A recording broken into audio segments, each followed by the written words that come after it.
평안하셨습니까?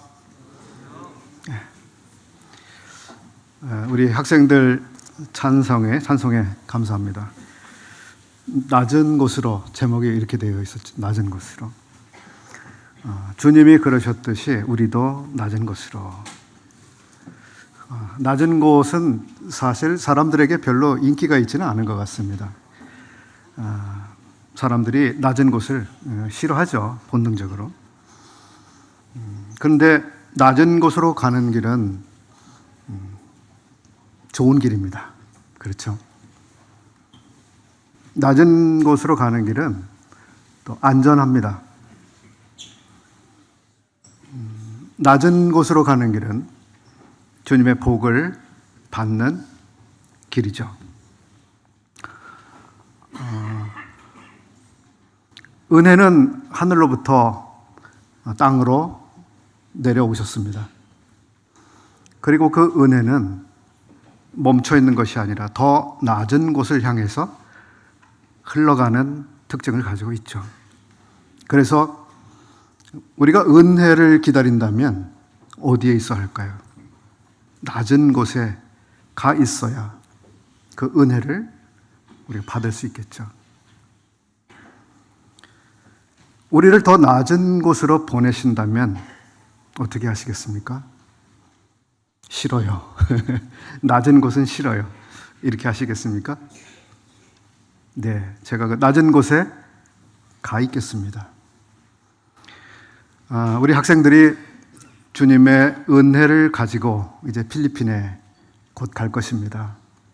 그리고 또 우리 학생들은 주님께서 준비하신 은혜를 그곳에 가서 만나게 될 것입니다. 얼마나 기대가 되겠습니까? 함께 기도해 주시면 감사하겠습니다. 이사야서 40장 말씀을 우선 함께 읽어보겠습니다. 이사야서 40장 6절부터 8절까지 읽어보겠습니다.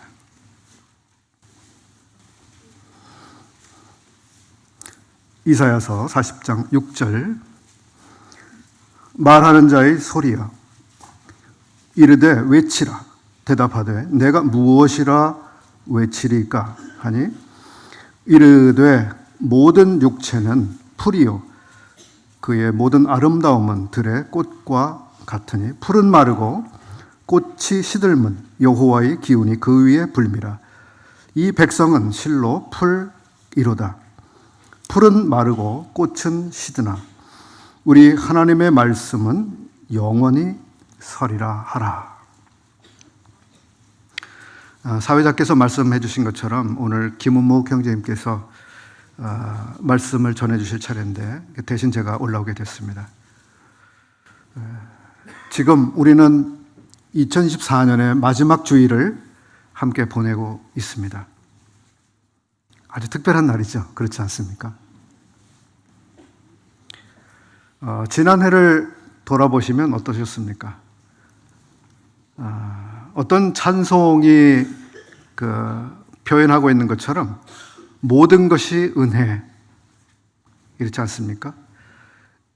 우리를 둘러싸고 있었던 하나님의 은혜, 이게 다시 생각되지 않으십니까? 나를 둘러쌌던 하나님의 은혜. 성도의 삶은 그런 점에서 포위되어 있는 삶입니다.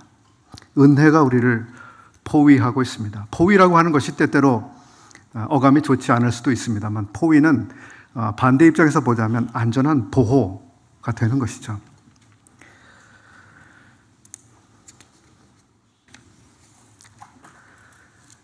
금년 한 해 동안 계획하신 것들이 또 마음에 만족하실 만큼 이루어지신 것을 보시나요? 아니면 너무 금년에 부족했다 이렇게 느껴지시나요?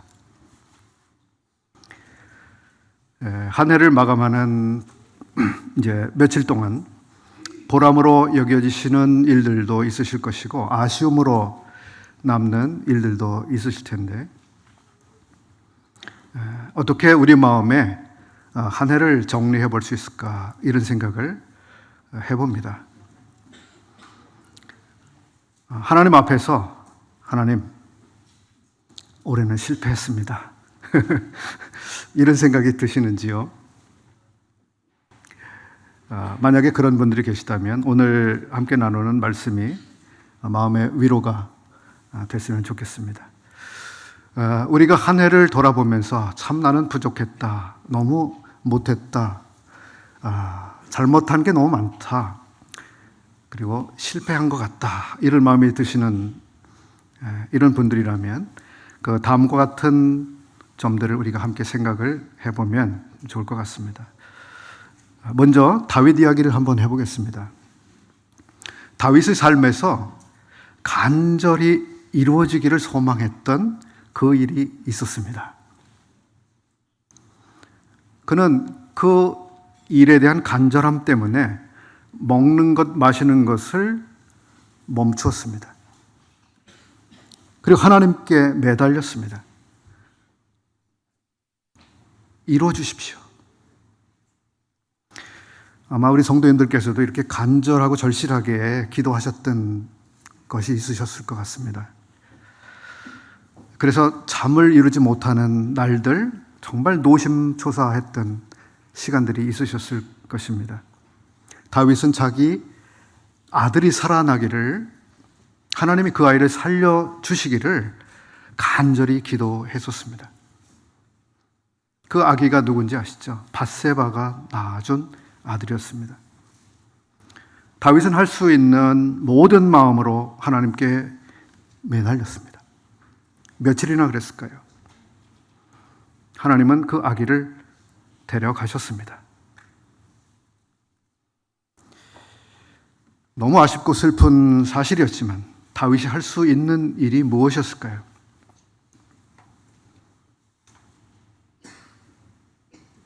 받아들이는 것 말고는 할 수 있는 게 없었습니다. 여기까지다.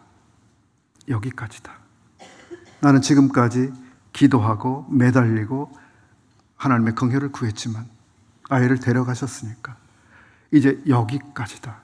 내가 할 수 있는 것은 여기까지였다. 하나님이 하신 일을 잠잠히 받아들이고 인정하는 것. 다윗은 그렇게 했습니다. 마음을 정리하고 옷을 갈아입었습니다. 그렇게 함으로써 그는 하나님이 자기에 대한 다른 계획을 갖고 계실 것이라고 하는 이것을 인정한 것입니다. 이 아이를 데려가셨지만 하나님이 또 다른 나에 대한 생각을 가지고 계실 것이라는 것을 인정한 것입니다. 그렇습니다. 하나님은 여디디아라고 하는 아기를 주셨습니다. 여디디아. 하나님이 사랑하시는 자, 솔로몬이죠. 우리의 삶의 어떤 부분들은 정말 우리가 소원했던 것들을 내려놓아야 하는 그런 경우들이 있을 수 있습니다. 우리가 그렇게 함으로써 하나님이 나에 대한 더 좋은 생각이 계실 것을 우리가 인정하는 것입니다. 이것은 믿음인 것이죠. 두 번째, 우리가 뭔가 잘못 살았다라고 평가를 하게 되는 시점에서 또 다른 것은 차선책을 생각해 보는 것입니다. 다윗 역시 그런 경험을 했는데요. 다시 다윗 이야기를 해보겠습니다. 다윗은 자기가 너무 안락하고 좋은 왕궁에서 지내고 있다는 사실, 그리고 하나님의 언약궤는 매우 초라한 곳에 놓여져 있다고 하는 이 사실 때문에 항상 마음이 편치 않았습니다. 우리 역시 그런 마음을 가지고 있을 수도 있습니다.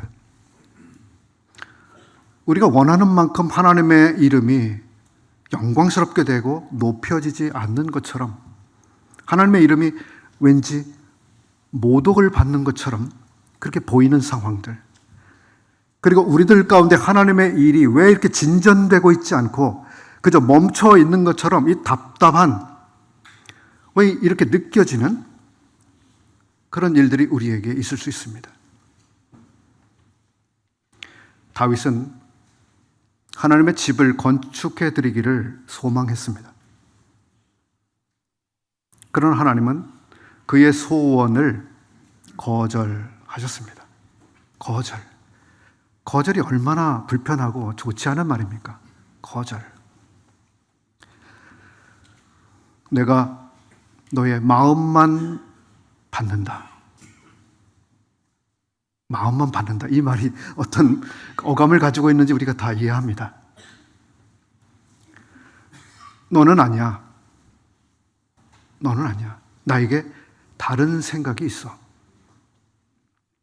얼마나 서운하게 할 수 있는 말입니까?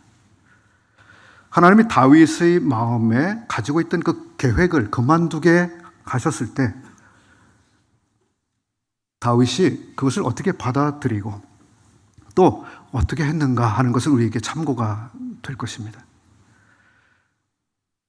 그는 자기의 소원을 이룰 수 있는 또 다른 준비를 하는데 마음을 그쪽으로 옮겨갔습니다. 우리는 자격에 있어서 다윗이 왜 하나님의 집을 건축하지 못했습니까? 하나님이 왜 그것을 거절하셨습니까? 너는 전쟁을 많이 한 사람이기 때문에 라고 하는 이유가 있었습니다. 자격. 하나님의 집을 건축하는 일에 너는 온당한 자격을 지금 가지고 있지 않아. 네 마음은 좋지만 그래서 내가 그걸 받아들일 수 없어. 이거였죠.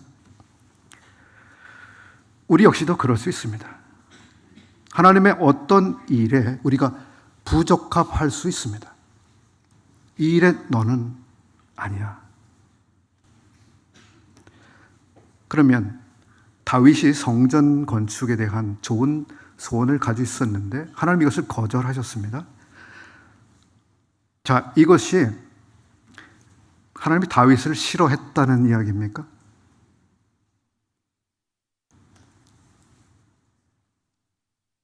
다윗 자신을 가치 없게 여기셨다는 말일까요? 다윗을 이제 버리시겠다는 의미를 가지고 있는 것이었습니까? 다윗이 경건하지 않다라고 하시는 하나님의 판단입니까? 그 무엇도 아니죠. 그 무엇도 아닙니다. 다만 하나님의 집을 짓는 그 일에 있어서는 너 말고 다른 계획이 하나님에게 있다. 다윗은 그래서 그 거절을 너무 어렵게 받아들이지 않았던 것 같습니다. 우리 역시 그럴 수 있다고 봅니다. 하나님을 위해서 제가 이것을 해드리고 싶습니다. 이렇게 하나님을 제가 섬겨드리고 싶습니다. 라고 하는 우리 마음의 소원이 있을 수 있습니다. 근데 하나님은 때로 그 일에 대해서는 나에게 더 좋은 생각이 있어. 이러실 수 있다는 거죠. 하나님께서는 최선의 것을 선택해서 사용하실 자유가 있는 것입니다. 우리는 이것을 일컬어서 좀 세련되게 말해서 교회 안에서 성령님이 가지고 계시는 주권 혹은 자유 이렇게 말을 하죠. 다윗은 어려워하지 않았습니다.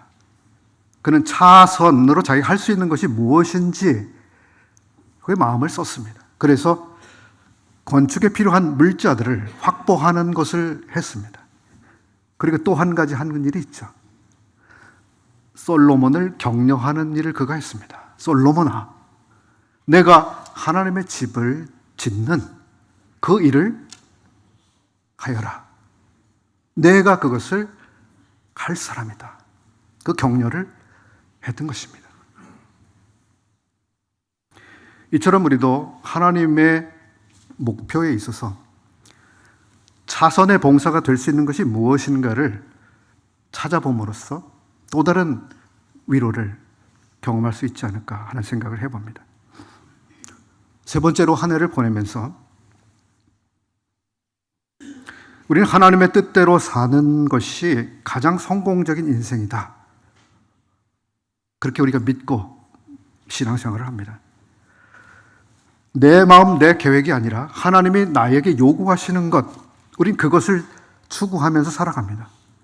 만약에 그렇지 않다면 그 성도는 목표를 잘못 맞추고 있는 것이죠.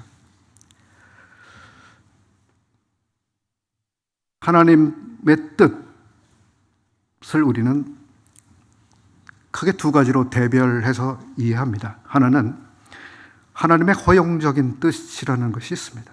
허용. 즉, 어떤 것을 선택해도 하나님이 거기에 대해서 탓하지 않으신다. 인정하신다고 하는 뜻을 담고 있습니다.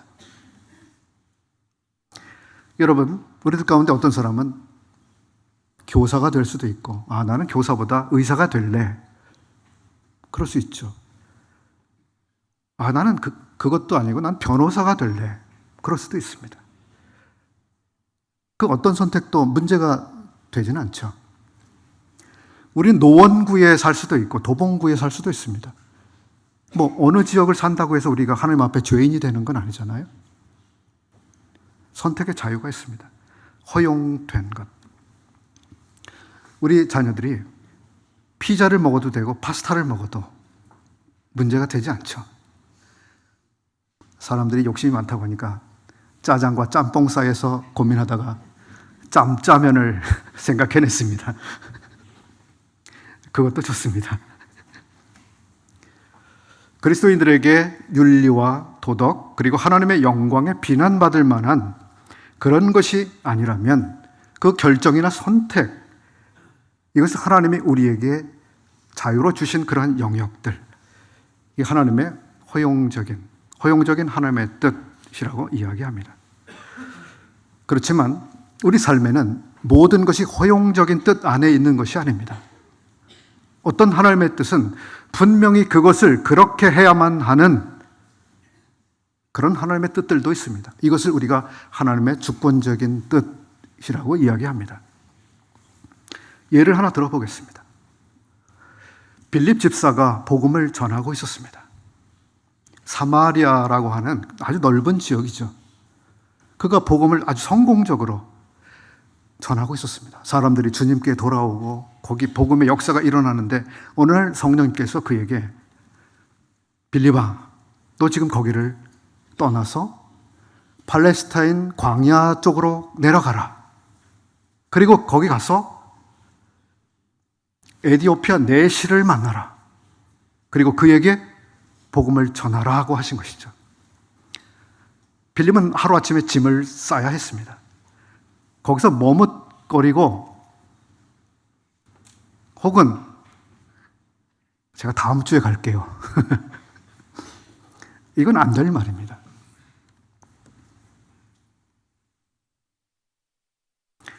빌립이 거기서 지체하거나 거절하면 무슨 일이 벌어질까요? 성령님께서 근심하시게 되며 성령님께서 빌립이라고 한 그 사람을 사용하시는 일에 문제가 생기는 겁니다. 소위 장애가 발생하는 겁니다. 이렇듯이 하나님의 주권적인 뜻을 우리가 거절하거나 따르지 않게 되면 문제가 일어나는 것입니다. 하나님이 우리를 사용하시는 일에 문제가 오는 겁니다. 두렵지 않습니까? 무서운 거예요. 엄위합니다.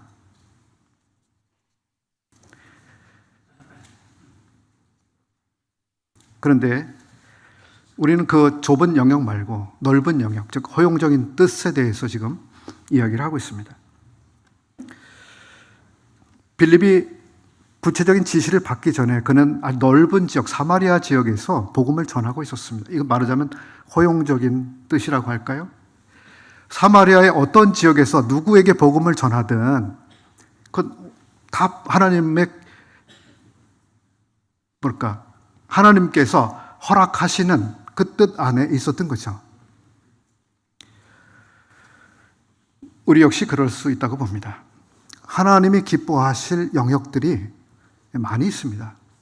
이렇게 할 수도 있고 저렇게 할 수도 있고 저곳에 갈 수도 있고 또 다른 곳에 갈 수도 있고 그럴 수 있는 자유가 있습니다. 그 모든 것이 사실 하나님의 기뻐하시는 뜻 안에 있다면 그 결정과 선택이 우리에게 주어지는 그런 것들이 있죠. 바울 사도가 아시아로 들어가서 이 빌립보라고 하는 곳에 복음을 전하러 들어가기 전 무슨 일들이 있었습니까? 성령님께서 바울에게 너 이제 빌립보로 들어가야 돼 라고 하시는 그 마음에 확신을 주시기까지 바울이 했던 게 있습니다. 그는 어디로 인도하시는지 확신이 들지 않았기 때문에 몇 군데를 그가 찾아봤습니다. 사도행전 16장 6절부터인데요.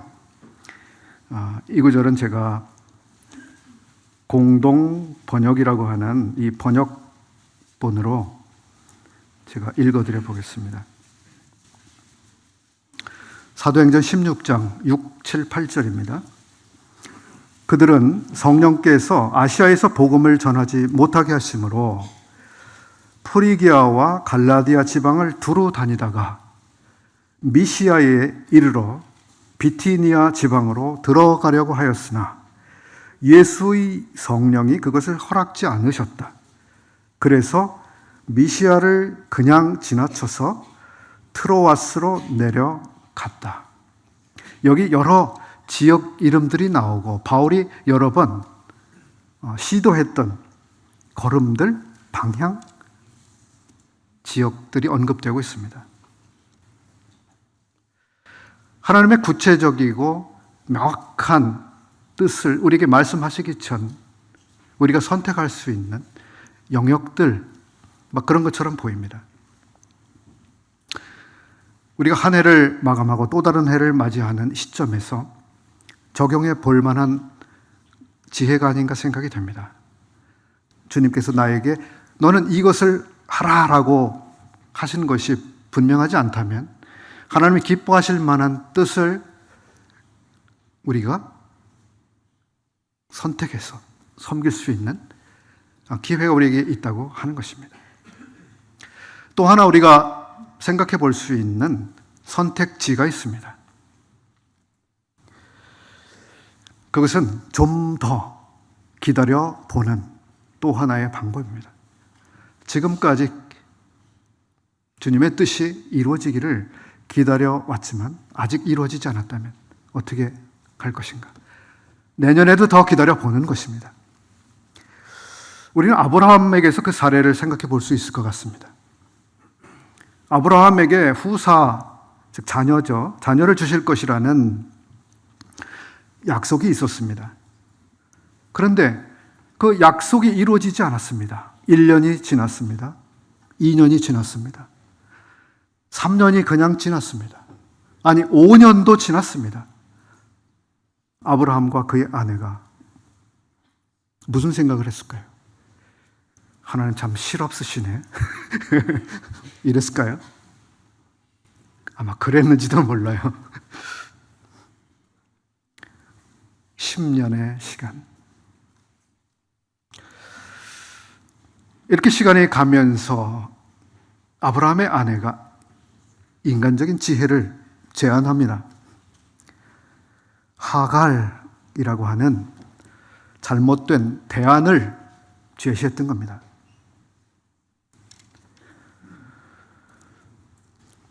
결혼을 기다리고 있는 우리 청년들 많은데요. 우리 청년들에게도 이런 잘못된 대안이 눈에 들어올 수 있습니다. 지금까지 기다렸지만 더 기다리는 이렇게 하면 내 인생이 비참해질지도 몰라. 이런 불안감이 스며들지도 모릅니다. 그런 청년들은 믿음의 격렬한 싸움 안으로 들어가게 되죠. 저는 그런 청년들을 우리 어른들이 잘 격려해주고 붙들어주고 도와줘야 한다고 생각합니다.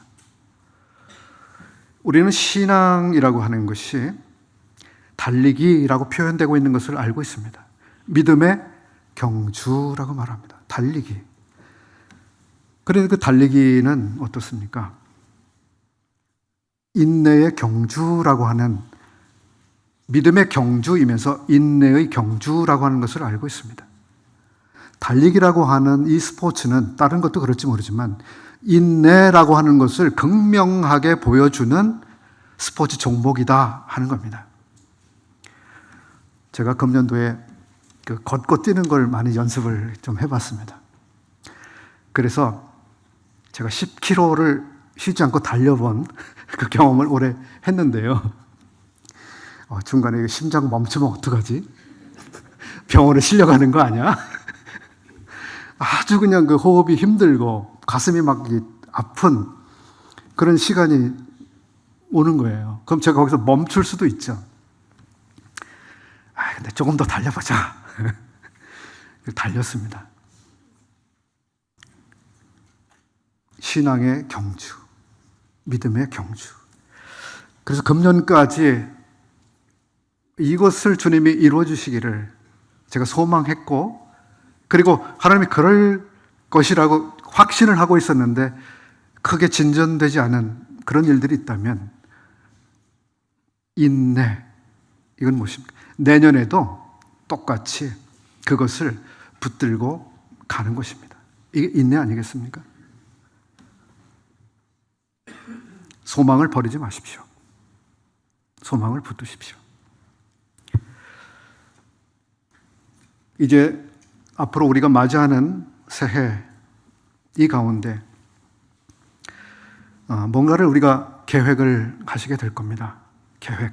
무언가를 계획한다는 것과 관련해서 조금 말씀을 나누겠습니다. 여러분, 계획을 잘 세우시는지요? 계획적인 분이신지요? 하나님은 계획적인 분이실까요? 계획적이지 않으신 분이실까요? 네, 하나님은 계획적인 분이시죠. 아주 계획적인 하나님입니다. 하나님이 창조하신 그 창세기의 기록들을 보십시오. 그분이 얼마나 계획적이십니까?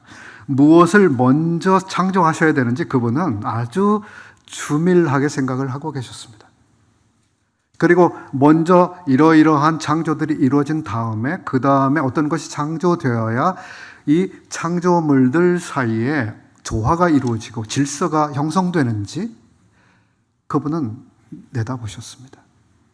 아주 계획적인 하나님의 창조입니다.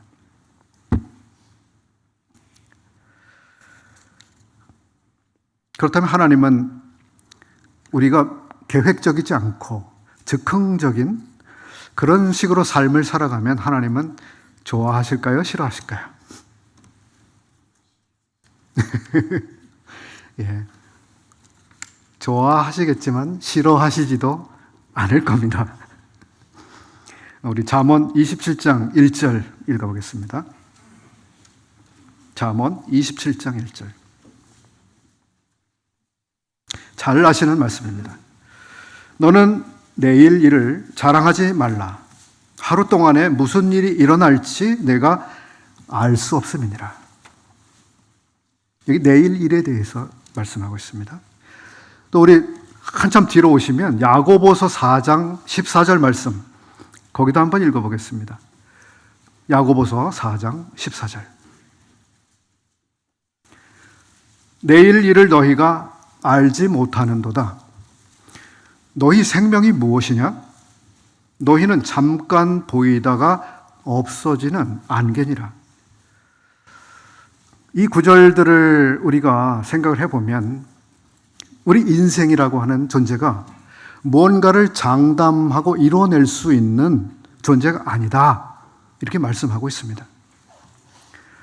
따라서 우리는 뭔가 우리가 이루어낼 것처럼 뭔가를 계획하는 이것보다 그냥 오늘이라고 하는 매일의 삶을 묵묵하고 충실하게 살아내는 이것이 최선이다라고 말씀하시는 것처럼 우리에게 비춰질 수 있는 그 구절들입니다.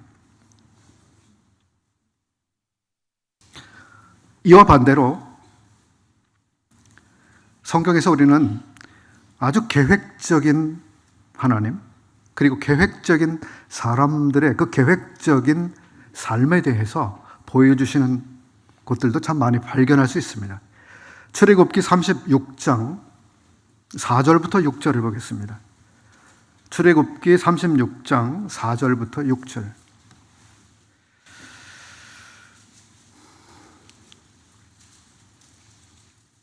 성막을 만들고 있는 상황입니다. 성소의 모든 일을 하는 지혜로운 자들이 각기 하는 일을 중지하고 와서 모세에게 말하여 이르되 백성이 너무 많이 가져오므로 여호와께서 명령하신 일에 쓰기에 남음이 있나이다. 모세가 명령을 내리매 그들이 진중에 공포하여 이르되 남녀를 막론하고 성소에 드릴 예물을 다시 만들지 말라 하매 백성이 가져오기를 그치니. 광야에서 성막을 만들고 있는데 그 일을 감독하거나 책임을 맡은 사람들은 이제 성막을 만드는 데 필요한 물자들의 목록을 가지고 있습니다. 그리고 그 물자 목록별로 그것이 얼마만큼 필요할지에 대해서 그들은 미리 예측하고 있습니다. 그래서 어느 정도의 물자만 확보가 되면 그 이상은 더 이상 필요가 없다라고 그들이 생각했기 때문에 물자를 가져오는 백성들에게 이제 더 이상은 가져오지 않아도 됩니다라고 이야기를 하고 있는 장면입니다. 이 일을 하는 사람들이 얼마나 지혜로운 계획자들인가 하는 것을 우리가 엿보게 되는 것입니다. 주님께서 제자들에게 가르치셨을 때 그 가운데 이런 일들이 있었습니다. 제자가 되려면 이게 필요해 라고 말씀하신 그곳 가운데 하나입니다. 누가복음 14장 27, 28절인데요. 누구든지 자기 십자가를 지고 나를 따르지 않는 자도 능히 내 제자가 되지 못하리라.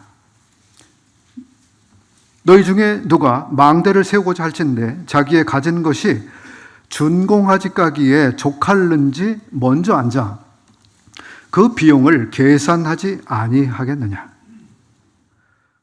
이 말씀들에 의하면 미리 생각해 보지도 않고 계획 없이 무엇에 뛰어드는 것은 문제가 있는 것처럼 우리에게 보여지고 있습니다. 자, 그렇다면 우리가 이상에서 읽어본 말씀들에서 이 상반된 것처럼 보이는 이 말씀들을 어떻게 우리가 조화 있고 균형 있게 받아들일 수 있을까? 앞에서 말씀드린 것처럼 하나님께서는 매우 지혜로우시고 계획적인 분이라는 사실을 우리가 인정할 수 있었습니다.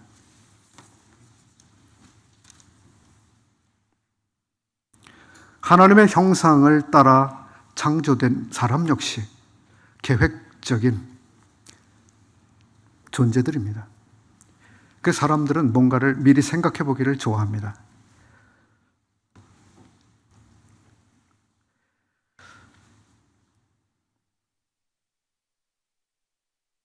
잠언 27장, 야고보서 4장, 이사야서 40장 이런 말씀들을 우리가 대하면 이건 겸손을 가르칩니다. 사람들이 교만할 이유가 하나도 없다. 너희들이 할 수 있는 일, 너희들이 주관하거나 주장할 수 있는 게 없다. 이렇게 말씀하심으로써 우리로 하여금 교만하지 않도록 말씀하고 있습니다. 내일 일을 자랑하는 것, 내일 일을 우리가 마음대로 해볼 수 있는 것처럼 그런 생각을 갖는 것. 이러한 자만심이 문제가 되는 것이죠. 누가복음에 어떤 부자가 나옵니다. 그 부자는 자기 삶에 대한 계획, 준비, 실행 그것을 하고 있습니다. 12장에 나오는 이야기인데요. 내가 이렇게 하리라 하고 심중에 계획을 합니다. 내 곡간을 헐겠다. 왜 헐어요? 더 크게 짓기 위해서. 그리고 더 큰 곡간을 짓습니다. 내 곡간을 헐고 더 크게 짓고. 누가요? 내가요. 내가 그것을 계획하고 내가 그렇게 실행할 것이라고 그 부자가 이야기하고 있는 것입니다. 그리고 그 부자가 그렇게 하는 것입니다. 내 모든 곡식과 물건을 거기 쌓아두리라. 본인으로서는 매우 안전한, 자기 삶의 안전한 보호, 그것을 하고 있는 것입니다. 이때 하나님께서 말씀하시죠. 어리석은 사람아, 어리석은 사람아, 오늘 밤에 내 영혼을 도로 찾으리니. 이게 인생이라고 하는 것 아니겠습니까? 수년을 공들이고 수십 년을 굶어가면서 애쓰고 무언가를 정말 공든 탑을 사람들이 만들죠. 오늘날 그 사람을 하나님이 데려가시는, 우리 그 많은 뉴스들을 접하고 살아갑니다.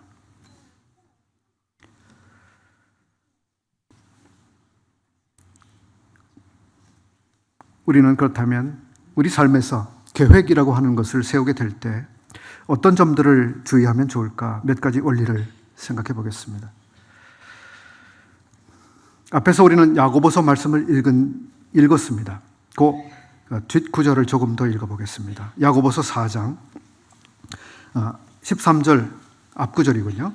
또 16절까지 읽어보겠습니다. 들으라, 너희 중에 말하기를 오늘이나 내일이나 우리가 어떤 도시에 가서 거기서 1년 동안 머물면서 장사하여 이익을 보리라 하는 자들아, 내일 일을 너희가 알지 못하는도다. 너희 생명이 무엇이냐?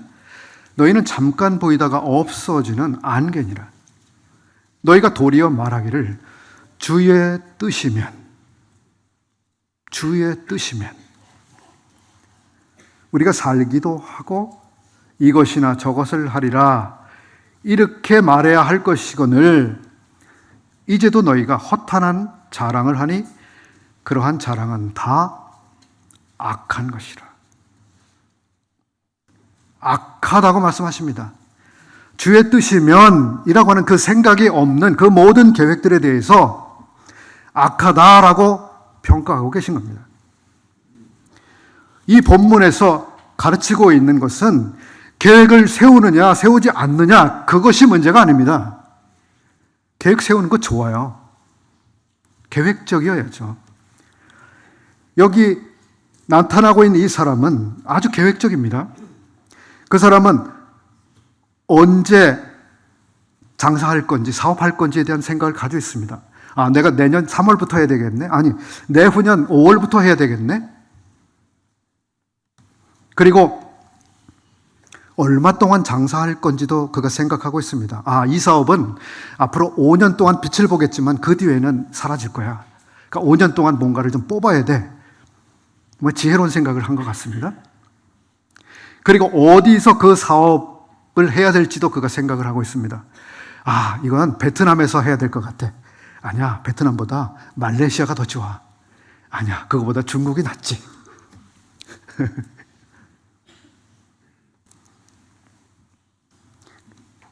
무엇을 해야 될지도 그가 생각했습니다. 아, 제조업을 할까? 금융업을 할까? 서비스업을 할까? 아니, 그거 말고 다른 거. 나는 좀 다른 걸 생각하고 있어. 그가 그런 주도 면밀한 생각을 하고 있었습니다. 그리고 얼만큼 이익이 발생할 건지도 그가 예상하고 있습니다. 문제가 없는 계획이죠. 사실 뭐 이렇게 계획하지 않고 어떤 사업을 할 수가 있겠습니까? 중요한 것은 그것입니다. 철저한 계획을 수립하면서 그 계획에 있어서 가장 중요한 결정자이며 가장 큰 요인이라고 하는 이 사실을 그가 무시하고 있는 겁니다. 주의 뜻에 대해 그는 생각하지 않았습니다. 이게 큰 문제입니다. 요즘 우리가 잠언 말씀을 읽고 있습니다. 그 가운데 이런 말씀이 있습니다. 사람이 마음으로 자기 길을 계획할지라도 그 걸음을 인도하시는 이는 여호와시니라. 좋은 계획, 철저한 계획, 멋진 계획 다 좋습니다. 문제가 무엇입니까? 이 계획을 하나님이 기뻐하실 것인가? 기뻐하시는 계획인가? 여기에 대해 생각해 보지 않는 계획. 하나님이 인정하시는 그 계획이 아니라면 한 걸음도 무의미합니다. 그 걸음을 인도하시는 이는 여호와시니라. 여호와가 인도하시는 걸음이 아니라면 한 걸음도, 그리고 문제가 됩니다. 구약시대 이야기 하나를 해보겠습니다. 이스라엘 사람들이 어느 날 당시의 사사 사무엘에게 집단 민원을 제출합니다. 여기 10만 명이 서명한 연명부가 있으니 보십시오. 백성들이 이걸 원하고 있습니다.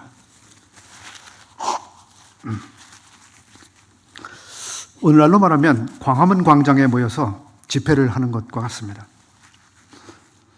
여론이 들끓고 급등하고 있는 것처럼 그 당시에 분위기가 그랬을 것 같습니다. 우리에게 왕이 필요하니 왕을 세워주시오. 사무엘이 이렇게 이야기합니다. 그렇다면 여러분의 요구대로 내가 왕을 세우겠습니다. 여기 베냐민 사람 기스의 아들 사울이 있습니다. 여러분이 이 사람을 선택한다면 내가 이 사람에게 기름을 부어서 왕을 세우겠습니다. 백성들이 좋습니다! 그렇게 했죠. 그 사람이 우리의 왕이 되겠습니다. 아시는 것처럼 이 사울은 왕이 된 다음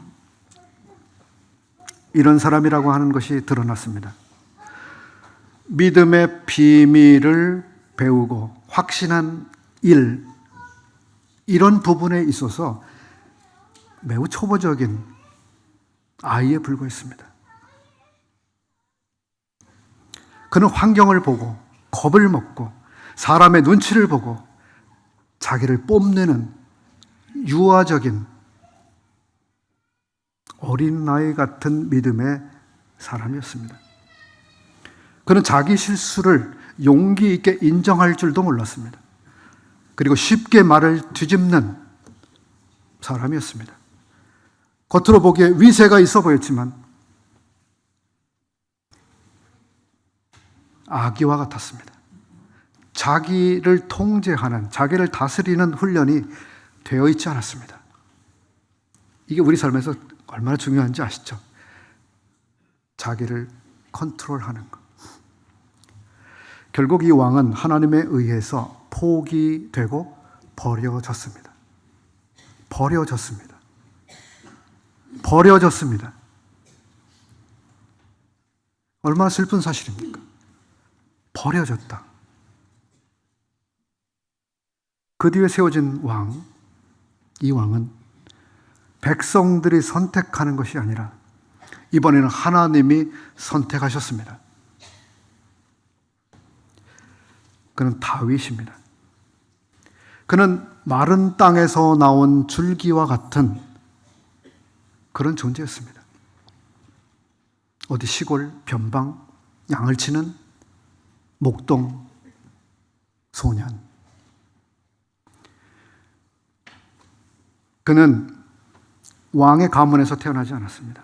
아니, 그 당시 왕도 없었지만 그는 모세의 혈통을 가지고 있지도 않았습니다.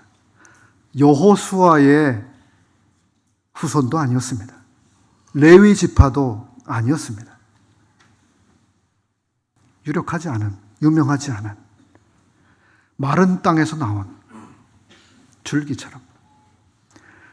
그는 군대를 조직해 본 일도 없고 군대를 다스려 본 경험도 가지고 있지 않은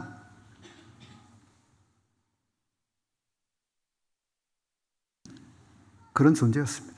근데 하나님은 그를 선택하셨습니다.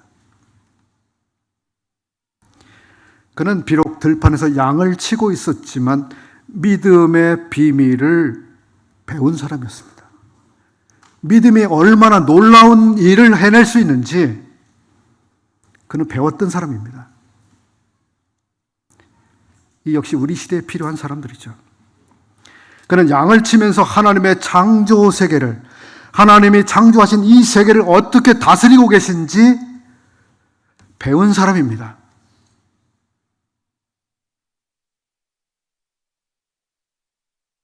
하나님은 이 다윗과 함께 하셨습니다.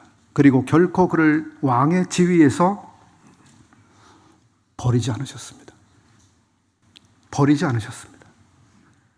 그를 영원히 왕의 지위에서 지키겠다고 약속하셨습니다. 이 차이가 무엇입니까? 사람이 선택하고 결정한 그 모든 것들에 대해서 하나님은 책임지시지 않는 것입니다. 내가 선택한 일이 아니야. 내가 결정한 일이 아니야. 이건 백성들이 선택한 일, 너희들이 선택한 것이야. 나는 그 일에 책임지지 않아. 다윗, 내가 선택했어. 그래서 내가 책임을 져.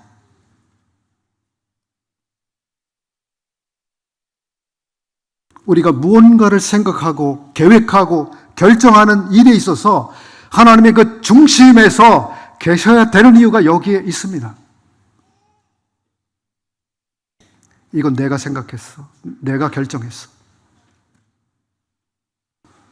이런 일에 대해서 여러분 장담할 수 없는 것입니다. 하나님이 우리 삶의 중요한 결정들, 계획들을 하시도록 맡겨드리는 것, 이것이 얼마나 지혜로운 삶입니까? 이것을 우리가 배우고 또 배워야 됩니다. 이것이 얼마나 확실하고 안전한 방식인가 우리가 볼 수 있어야 합니다. 하나님께서는 사람들이 마음에 품는 계획, 마음에 하는 계획을 이렇게 들여다보신 일이 있습니다. 사람들이 무엇을 생각하나, 마음에 무엇을 계획하나 보셨습니다. 창세기 6장 5절과 6절입니다. 창세기 6장 5절 6절. 오늘도 정해진 시간을 조금 넘기겠습니다. 미리 양해를 좀 부탁드립니다. 여호와께서 사람의 죄악이 세상에 가득함과 그의 마음으로 생각하는 모든 계획이 항상, 잘 보십시오. 모든 계획이 항상 악할 뿐임을 보시고, 하나님 이걸 보셨습니다. 창세기 때 사람들 계획적이지 않았을 것 같으시죠? 계획적이었어요. 그때 사람들도 계획적인 사람들이었습니다. 그냥 기분대로 살았던 게 아닙니다. 창세기 때 사람들이라고 해서. 그런데 하나님의 눈에 나타나는 사람들, 마음에 생각하는 것, 계획하는 것, 이게 무엇이라고 하는 겁니까? 악한 것들 뿐이었다고 하는 것입니다. 얼마나 놀랍습니까? 얼마나 놀랍습니까? 어떻게 항상 그 마음에 하는 모든 계획이 항상 악합니까? 이게 사람입니다. 하나님 없는, 하나님을 떠난 인간들이 그 마음에 계획하는 것이 항상 그런 것입니다. 우리가 무언가를 계획하고 이럴 때 하나님의 생각을 여쭈어 보고 그분의 승인을 구하는 것. 하나님, 제가 이것을 해도 좋겠습니까? 이 승인을 구하는 것. 하나님 이것을 보실 때 어떻게 생각하실까요? 온 세계가 항상 그 마음에 악한 계획을 하고 있는 이 세상에서 그런 태도로 하나님께, 주님, 이 계획이 하나님 마음에 어떠신지요? 이 계획을 따라서 제가 살아도 되겠습니까? 하나님 앞에 나가서 그렇게 여쭈어 보는 그 사람의 마음을 하나님이 보실 때 어떠실까요? 얼마나 기쁜 마음이 되실까요? 세상에서 금과 같이 빛나는 그 신앙, 그것을 하나님이 보시지 않을까요? 그래. 네 계획 내가 볼게. 보고 있어.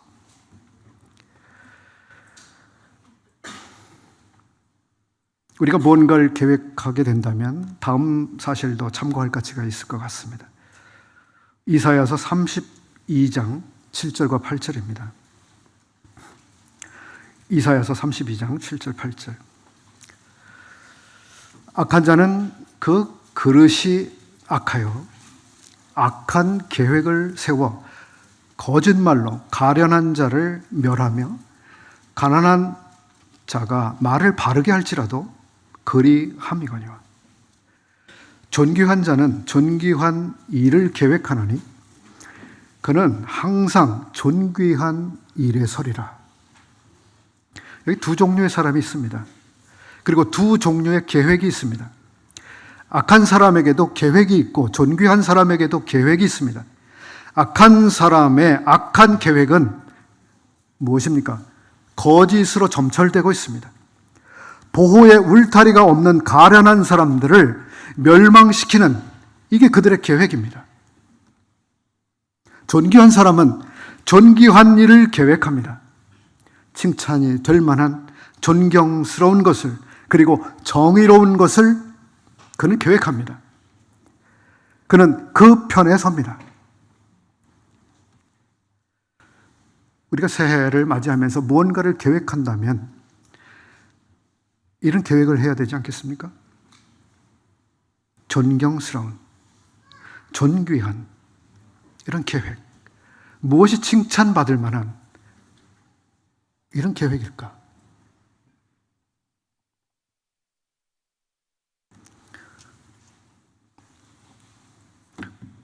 로마서 11장 33절 말씀, 그리고 16장 27절 말씀 읽고 또 기도드리고 마치겠습니다.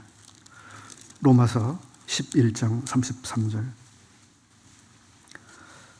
깊도다 하나님의 지혜와 지식의 풍성하며 그의 판단은 헤아리지 못할 것이며 그의 길은 찾지 못할 것이로다. 16장 27절, 로마서의 마지막 구절입니다. 지혜로우신 하나님께 예수 그리스도로 말미암아 영광이 세세 무궁토록 있을지어다. 아멘. 로마서는 하나님의 지혜가 얼마나 놀라우신지 우리에게 말해주고 있습니다. 하나님은 지혜로우신 분이시다. 완전하신 지혜, 측량할 수 없는 지혜. 그분이 우리 삶을 계획하고 계시고 우리 역시도 그분의 그 지혜 안에서 우리 삶을 계획합니다. 기도하고 마치겠습니다. 하나님 아버지, 우리에 대한 좋은 계획을 갖고 계신 주님 감사합니다. 주님께서 그 계획을 이루실 것을 우리가 소망으로 기다립니다. 우리에게 새로운 날들과 새로운 해를 주시니 감사합니다.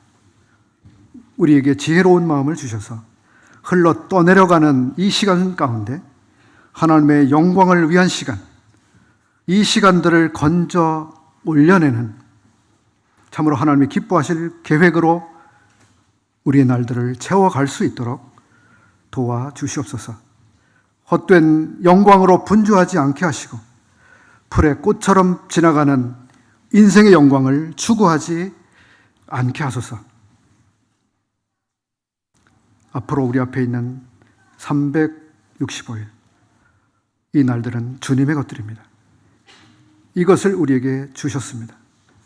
이 모든 날들을 주님의 것들로 채워 우리 삶이 되게 하옵소서. 우리 주 예수님 참 좋으신 그 이름, 우리의 목자, 우리 가운데 함께 계시는 임마누엘, 그 놀라우신 이름, 참으로 복되고 은혜로우신 그 이름, 예수님의 이름으로 우리의 한 해를 의탁하며 이 모두를 구할 때 예수님의 존귀하신 이름으로 기도합니다. 아멘.